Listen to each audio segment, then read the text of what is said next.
दर्शकों, cyber alert में आज हम बात करने वाले हैं उस साइबर अपराध के बारे में जो दुनिया भर में बहुत ही तेजी से फैल रहा है, रैंसमवेयर अटैक। जी हाँ, वो साइबर हमला जिसमें आपका डेटा लॉक कर लिया जाता है और फिर फिरौती की मांग की जाती है। जी हाँ, और इसका शिकार जो है आम लोग ही नहीं बल्कि कई कॉर्पोरेट सिस्टम हो चुके हैं। बिल्कुल। रैंसमवेयर रिलेटेड साइबर क्राइम विषय पर चर्चा करने के लिए आज हमारे साथ हैं एडवोकेट अनुज अग्रवाल जी, जो कि सुप्रीम कोर्ट ऑफ इंडिया में एक प्रैक्टिसिंग लॉयर हैं। आपका बहुत बहुत स्वागत है सर हमारे डीडी मॉर्निंग शो में और आज साइबर अलर्ट सेक्शन में। बिल्कुल सर, सबसे पहले आप हमें बताइए कि ये रैंसमवेयर क्या होता है। देखिए, रैंसमवेयर एक प्रकार का मेलिशियस यानी गंदा सॉफ्टवेयर है जिसका अपराधी इस्तेमाल करते हैं डेटा को बंधक बनाने के लिए, डेटा को एनक्रिप्ट करने के लिए। तो आपका डेटा आपके पास है लेकिन आप उसे इस्तेमाल नहीं कर सकते, वो बंधक बना लिया है किसी साइबर क्रिमिनल ने दूर बैठकर। तो इसको हम रैंसमवेयर का अटैक बोलते हैं। तो सर, ये कैसे काम करता है?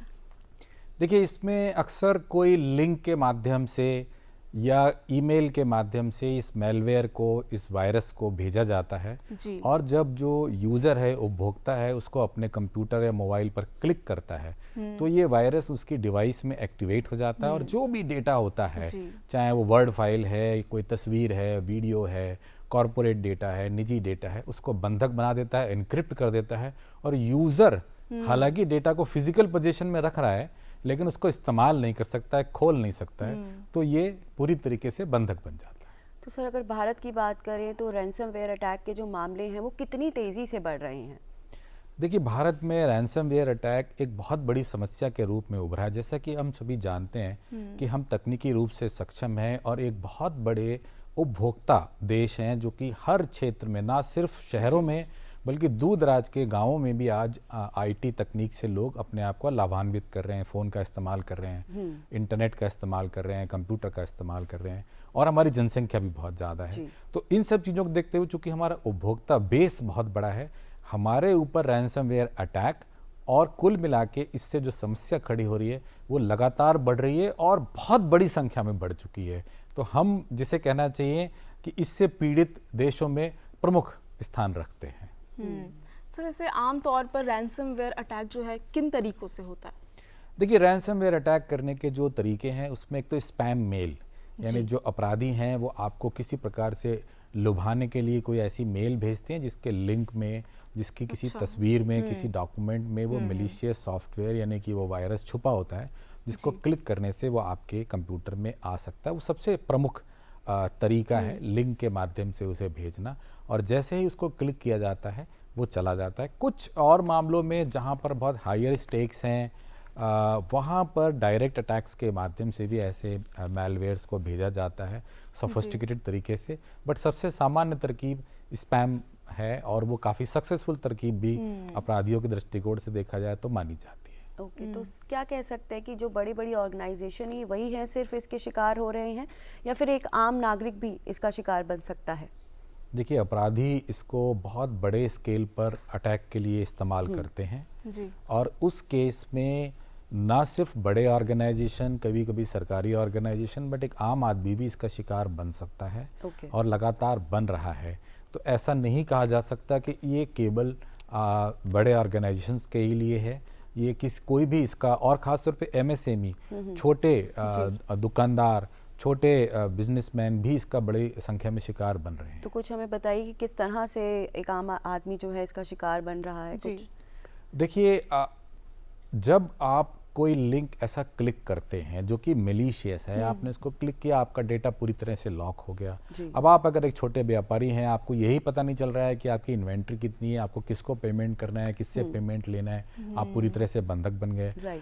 आप एक निजी कार्यक्रम से अभी आए हैं, शादी ब्याह के कार्यक्रम से, आपने बहुत सारे फोटोज़ और वीडियो अपने संबंधियों के साथ, और अब आप अगर रैंसमवेयर के शिकार हो गए तो उनको आप एक्सेस नहीं कर सकते। तो ये एक बहुत बड़ा सेटबैक होता है किसी भी व्यक्ति के लिए, संस्था के लिए, ऑर्गेनाइजेशन के लिए, कि वो डेटा के होने के बावजूद भी उसका अपने पर्पस से इस्तेमाल नहीं कर पा रहा है, और फिर अपराधी उनको संपर्क करते हैं और उनसे एक बड़ी फिरौती, एक रैंसम की मांग करते हैं कि अगर आपको डिक्रिप्शन की, यानी अगर आपने इस डेटा को बंधक होने से बचाना है वापस लेना है तो आप उनको एक रकम दीजिए जो कि अमूमन बिटकॉइन वगैरह में मांगी जाती है। तो वो अपराध के बाद अपराध बढ़ता चला जाता है और लोगों का डिस्ट्रेस बहुत बढ़ जाता है और समस्या बहुत बढ़ जाती है। तो क्या रैंसमवेयर का इस्तेमाल किसी के पर्सनल और सेंसिटिव डेटा को चुराने के लिए किया जा सकता है? देखिए, जब आप डेटा चुराने की बात कर रहे हैं, डेटा को बंधक बनाने की बात कर रहे हैं, तो उसमें अमूमन महत्वपूर्ण डेटा भी शामिल होता है। और ऑब्वियसली जैसा कि आपने कहा कि पर्सनल डेटा, जो निजी डेटा है, वो सबसे महत्वपूर्ण होता है किसी भी व्यक्ति के लिए, किसी भी संस्था के लिए। कानूनी रूप से भी अगर देखा जाए तो उस डेटा की सुरक्षा अत्यंत आवश्यक है। अगर आपके पास किसी दूसरे व्यक्ति का निजी डेटा है, अगर आपका कोई ऐसा कारोबार है या निजी रूप से आपने लिया हुआ है, तो उसकी सुरक्षा भी कानूनी रूप से आपको करनी है। कानून ये कहता है कि आप उसको सुरक्षित रखिए, और अगर आप ऐसा करने में विफल होते हैं तो उसके कॉन्सिक्वेंसेस हो सकते हैं, आपके ऊपर फाइन लग सकता है, आपके ऊपर मुकदमा दर्ज हो सकता है। तो कई मामलों में अगर दूसरे का निजी डेटा अगर आपने लूज कर दिया या किसी तरीके से नुकसान हो गया, साइबर क्रिमिनल्स के पास पहुंच गया, तो एक लीगल कॉन्सिक्वेंस भी खड़ा हो जाता है। नुकसान तो होता ही होता है, एक कानूनी समस्या भी बन जाता है। तो अगर किसी का डिवाइस अगर संक्रमित हो जाता है तो फिर उससे बचने के उसके पास क्या क्या विकल्प हैं, क्या क्या ऑप्शंस हैं? देखिए, अपनी डिवाइस को संक्रमण से बचाने के लिए एक तो आपको एक अच्छे एंटीवायरस का इस्तेमाल करना चाहिए। फ्री वाले वायरस नहीं, एंटीवायरस नहीं लेने हैं।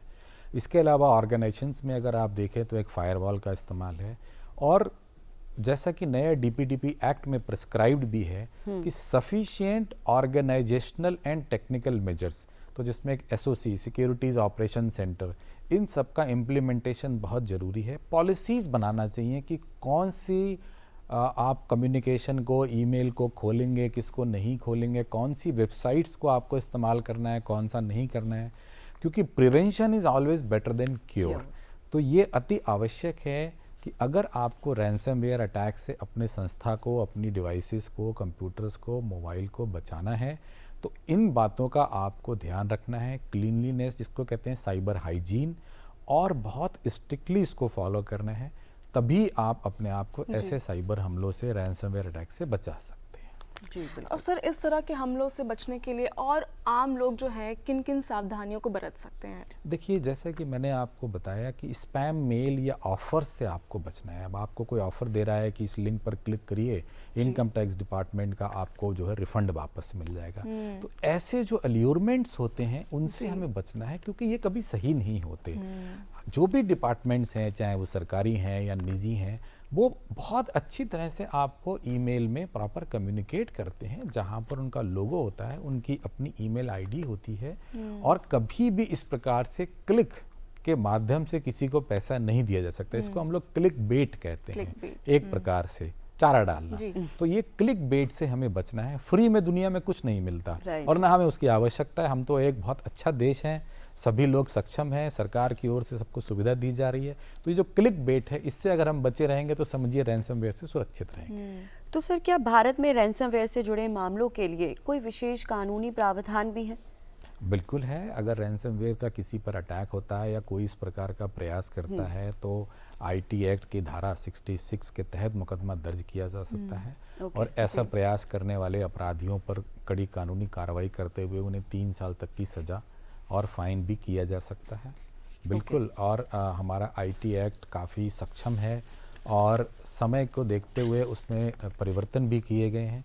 तो जो भी साइबर अपराध और साइबर अपराधी हैं, अगर जो प्रयास कर रहे हैं, पकड़े जाने पर उनके खिलाफ कार्रवाई की जाती है।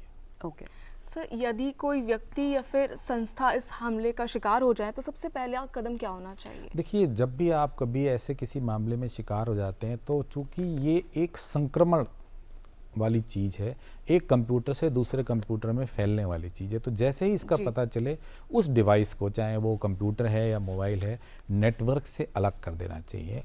उसको किसी भी प्रकार से छेड़ना नहीं चाहिए, विशेषज्ञों की सलाह लेनी चाहिए। और 1930 जो हमारी देश की साइबर हेल्पलाइन है, मिनिस्ट्री ऑफ होम अफेयर्स की तरफ से चलाई गई है, पूरी तरह निःशुल्क है। उस पर इसकी सूचना देना चाहिए। cybercrime.gov.in जो अगेन भारत सरकार की ओर से साइबर हेल्पलाइन है, और उसमें शिकायत दर्ज की जा सकती है, उस पर शिकायत दर्ज करें। इसके अलावा अब सभी जिलों में साइबर डेस्क या साइबर थाना बन चुका है। आप वहाँ पर भी जाकर अपनी शिकायत को कर सकते हैं और तुरंत सहायता ले सकते हैं। बिल्कुल सर, इसी पे एक तो कानूनी बहुत ज़रूरी है आजकल समझना कि कानून किस तरह से मदद कर सकता है। अगर किसी तरह से किसी के साथ प्राइवेटली अगर ये हो जाता है या फिर किसी संगठन के साथ इस तरह का कोई अटैक होता है, तो मैं चाहती हूँ कि कानून और कौन कौन से हैं जिसकी मदद ले सकता है सामने वाला इंसान, और साथ ही साथ कानून प्रवर्तन एजेंसियाँ ऐसे हमलों को रोकने के लिए किस तरह से कार्य कर रही हैं, ये भी हमें बताइए। देखिए, ये आपने बहुत अच्छा सवाल किया। हमारे देश में सर्टेन जो कि एक नोडल एजेंसी है, वो लगातार इनविजिबल तरीके से, यानी कि जनता को शायद उसका ज़्यादा पता नहीं चलता है, देश के ऊपर आ रहे साइबर हमलों को रोकने के लिए लगातार काम कर रही है। ऐसे मिलीशियस लिंक्स और आईपीस को लगातार ब्लॉक करती रहती है। देश में अगर किसी नेटवर्क में या किसी डिवाइसेस में इस प्रकार की मैलवेयर घूम रहे हैं, आ चुके हैं, तो उनको साफ करने के लिए उन्होंने पूरा अभियान चलाया हुआ है। तो मिनिस्ट्री ऑफ आईटी की जो ये संस्था सर्टेन है और होम मिनिस्ट्री, ये लोग अपने कोऑर्डिनेशन में स्टेट के साथ मिलके और अंतर्राष्ट्रीय एजेंसीज के साथ मिलके पूरा क्लीनिंग के लिए काम करते रहते हैं, प्रिवेंशन के लिए काम करते रहते हैं। तो ऐसे और कौन कौन से कानून हैं जिसकी मदद ली जा सकती है? देखिए, जहाँ तक आम जनता का सवाल है, उन्हें तो कानून की एजेंसी यानी कि पुलिस के पास ही सहायता के लिए जाना है, I4C के लिए जाना है। ऑफ कोर्स हमारा जो BNS जो कि IPC का नया रूप है और IT एक्ट, दोनों ही बहुत ही सक्षम कानून हैं, और जब भी किसी प्रकार की व्यक्ति को समस्या होगी वो जाकर अपनी शिकायत दर्ज कराए। इन दोनों कानूनों में ऐसे प्रावधान हैं कि रैंसमवेयर के अटैक के विरुद्ध लोगों को सुरक्षा दिलवाई जा सकती है। और अगर बाई चांस कोई नहीं अपनी कंप्लेंट रजिस्टर कराना चाहता या घबरा रहा है या कोई और रीजंस की वजह से, तो ऐसे में क्या उनके साथ हो सकता है? देखिए, अगर वो अपनी शिकायत को दर्ज नहीं कराता है और किसी बड़े सिंडिकेट में जो कि ये इस प्रकार के अपराध कर रहे हैं, तो कल को वो स्वयं ना सिर्फ विक्टिम है बल्कि वो एक प्रकार से अपराधी भी बन सकता है। तो ये हर नागरिक की जिम्मेदारी है कि अगर वो स्वयं किसी प्रकार के अपराध का शिकार हुआ है या उसकी जानकारी में कोई अपराध आया है, तो वो इमीडिएटली पुलिस को सूचना दें। और उसके लिए तमाम माध्यम ऑनलाइन भी है, फ़ोन पर भी कह सकते हैं, लिखित में भी दे सकते हैं। तो उसमें झिझकने या घबराने की कोई आवश्यकता नहीं है, पूरी तरह से निःशुल्क है। और अब सभी जगह, सभी राज्यों में, करीब करीब सभी जिलों में साइबर थाने या साइबर हेल्प डेस्क बने हुए हैं, जहां पर संबंधित अधिकारी इस मामले में ट्रेंड हैं, उनको बताएं और वो उनसे सहायता मांगे। अगर इसमें झिझकने या घबराने वाली कोई बात ही नहीं है और पूरी तरह निःशुल्क है, किसी प्रकार का शुल्क किसी से नहीं लिया। सर, FIR करवाते हुए किन किन चीज़ों का ध्यान रखना चाहिए? FIR करवाते समय आपको अपने साथ हुई समस्या को सीधे और सरल शब्दों में बताना है। आपको कानूनी जानकार होना बिल्कुल भी आवश्यक नहीं है। FIR की जो रिक्वायरमेंट है वो सिर्फ ये है कि आपके साथ जो अपराध हुआ है या आपने जिस घटना के बारे में जाना है उसको एजेंसीज को साफ, सरल और सीधे शब्दों में बताएं। उसमें किसी भी प्रकार की हेराफेरी ना करें। इससे आपकी FIR की जेन्युइनिटी बढ़ जाती है, एजेंसीज का आप पे भरोसा बढ़ता है और जल्द से जल्द उसका निदान भी मिलता है। ये भी कह सकते हैं कि जो भी उससे रिलेटेड कानूनी जितने भी दस्तावेज हैं या जो भी आपके पास चीज़ें हैं, उसको इकट्ठा करके उसके बाद पुलिस स्टेशन पे जाके उसकी रिपोर्ट लिखवाएं। बिल्कुल, आपने सही कहा। आपके पास अगर कोई भी दस्तावेज सबूत है तो वो आप उसको दे दें। मैं इसमें आपको ये भी ऐड करना चाहता हूं कि अगर उस समय आपके पास कोई दस्तावेज नहीं है तो भी आप शिकायत में देरी ना करें। ऐसे कोई दस्तावेज अगर आपके पास बाद में अवेलेबल हो जाते हैं तो आप उसे बाद में भी जमा करा सकते हैं। तुरंत देना या उसकी वजह से शिकायत में देरी करना उचित नहीं है। ओके, तो सर जैसे कि आपने बताया कि ये जो रैंसमवेयर के अटैक्स होते हैं ये सिर्फ एक क्लिक करने की वजह से होते हैं, क्या और भी कोई मतलब हमारे दर्शक जानना चाहेंगे क्या यही एक तरीका है इसमें फंसने का, या और भी उनको किस तरह की सावधानियां रखनी चाहिए? प्रकार से अगर कोई फाइल या डेटा आपके डिवाइस में आ रहा है, तो जैसे ईमेल से भी आ रहा है, आपने अगर कहीं से पेन ड्राइव से डेटा कॉपी किया तो उसमें भी मैलवेयर या वायरस आ सकता है। तो कहीं पर भी डेटा का आदान प्रदान किसी भी माध्यम से हो रहा है तो वहाँ से रैंसमवेयर का जो मैलवेयर है, जो वायरस है, वो आपके डिवाइस में, मोबाइल में या कंप्यूटर में आने की पूरी संभावना है। आप किसी वेबसाइट पर भ्रमण कर रहे हैं और वो वेबसाइट अगर इस प्रकार के वायरस को होस्ट कर रही है तो वो डाउनलोड हो सकता है आपके सिस्टम में। तो कोई भी ऐसा प्रयास आपके द्वारा जहां आप दूरस्थ माध्यम से संपर्क बना रहे हैं किसी अन्य सोर्स से और अगर वो इन्फेक्टेड है तो वो निश्चित रूप से आपको दिक्कत खड़ी कर सकता है। तो एडवोकेट अनुज अग्रवाल जी, रैंसमवेयर साइबर अटैक पर इतनी महत्वपूर्ण जानकारी देने के लिए बहुत बहुत शुक्रिया आपका। Thank you so much sir, thank you.